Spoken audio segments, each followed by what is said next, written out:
Nearly 700 residents were without power for most of this morning in Park Rapids, Minnesota, meaning some had no heat for up to 6 hours in this freezing cold weather.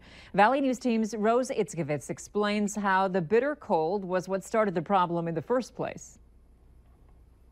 I will say, instead of catching up on Facebook posts, I should have made my coffee, because then when I was done, we lost electric and there was no coffee. Tracy Hayes lives with her husband on their Bear Paw Resort, which luckily is closed to the public right now. We've lived here for 12 years, and this is the coldest I've ever experienced with an outage, and for this length of time. Also, luckily, they supplemented their heat with a gas fireplace. But some, like one of their neighbors, had no heat. Fortunately, she went across to another neighbor that had some heat, so because she didn't have any supplemental heat. Turns out the outage came from electric and utility company Itasca Mantrap Co-op. It was a failed connection, likely due to the extreme cold. Member service manager Esther Simon says it affected 675 people over roughly a 20 to 30 mile span. So it was the Island Lake, Mantrap Lake, and Potato Lake area. The outage lasted approximately from 5 a.m. to 11 a.m., meaning for about 6 hours, crews were in and out of vehicles trying to fix the problem.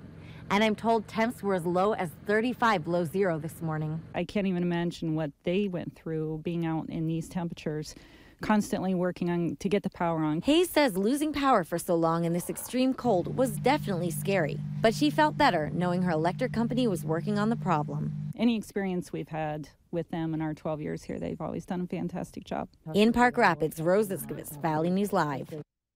And Esther Simon of Itasca Mantrap Co-op says their crews stay out until the problem is fixed, but they do have vehicles to warm up in, and safety for the workers is the company's #1 concern. One of the leaders of the Minnesota Wild is working his way back as we approach the midway point of the NHL season. Beth will have the details later in sports. But first, find out what local stores are doing to make sure they don't get fooled by people who try to fraudulently return gifts.